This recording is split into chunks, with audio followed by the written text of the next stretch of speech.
We're going to Cape Romain National Wildlife Refuge, as you see this orange boundary. Welcome aboard. Watch your head getting on. This is one of the most amazing places on Earth. One of the most important bird nesting grounds on the east coast of the United States. It's a great place for fishing, see tons of wildlife out here, bird watching, outdoor recreation. We'll be having our adventure in the southwestern end of the refuge today, specifically on Bulls Island. Cape Romain National Wildlife Refuge is a coastal complex where the land meets the sea. We also have an incredible national forest just west of us, the Francis Marion National Forest. Cape Romain is just north of Charleston, South Carolina, and it's a remarkable estuarine system where longleaf pine meets the Sound and the ocean.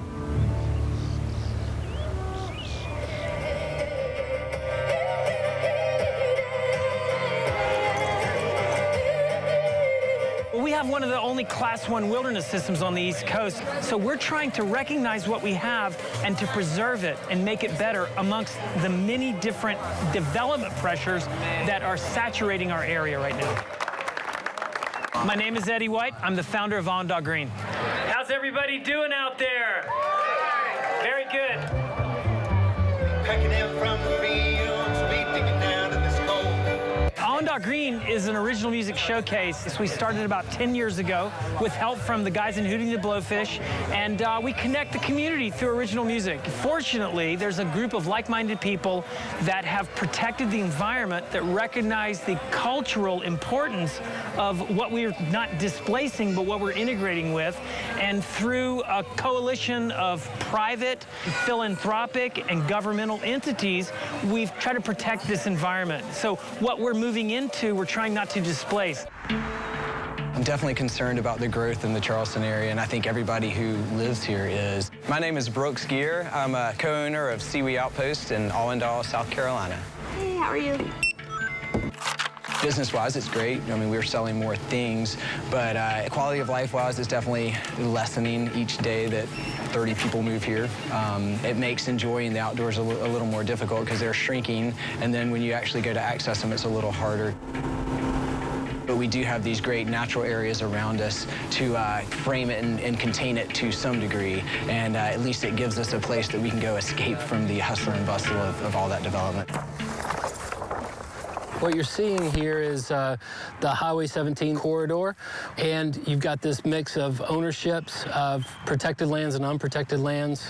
You see the stars and the yellow dots indicating where LWCF money was used to purchase those tracts of land that keep kind of some of the development at bay. What would happen if there wasn't LWCF funding for some of these projects? It's a critical piece of the funding situation. If it went away, we wouldn't be able to leverage those dollars at the state and local level. You could easily see something like one of these white tracts turning into a neighborhood with 3,000 homes in it. Good morning.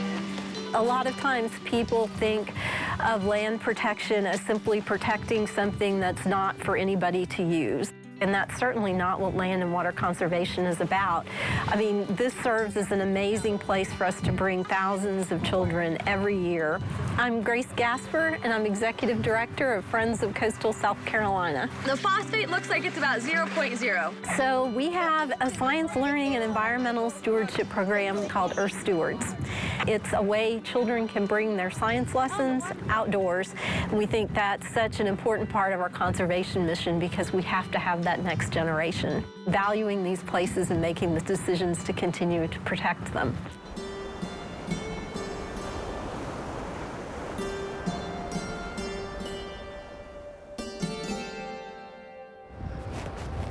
So gang, welcome to the Boneyard Beach. Over a long span of time, what was once maritime forest becomes seashore. And it's quite a landscape to be part of, but it certainly brings to mind the idea of rising water levels. I think of it less as a graveyard and more of a sculpture garden. You know, it's sort of a museum. So they finished the fort walls with these trees, to have these areas and to steward them and to offer teachable moments about our own history. Why is the sable palmetto tree on the South Carolina state flag? Well, let's go to the beach and talk about it.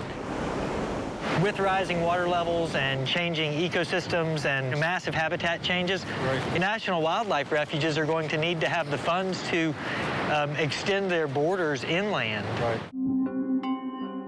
I think Bull Island is a good example of conservation success, where you have a large amount of protected land, but there are threats even here. There are tremendous threats here, but there are tremendous resources that are worth protecting, and the Land and Water Conservation can do it for these communities in a rural area like here in Awendaw, South Carolina. So the sable palmetto tree can take an awful lot of wind the way they bend and flex, and one of their the ways they do business is they hold hands underground. And when they grow together like that, they are invested in a similar mission statement. They hold each other up. Our Friends group for the National Wildlife Refuge, the U.S. Fish and Wildlife Department of the Interior, the Nature Conservancy. Any one of them standing alone doesn't really have a chance to make a difference, but them standing together and holding hands like this, that's a business plan that stands a chance to work. We could do it. Together we could do it.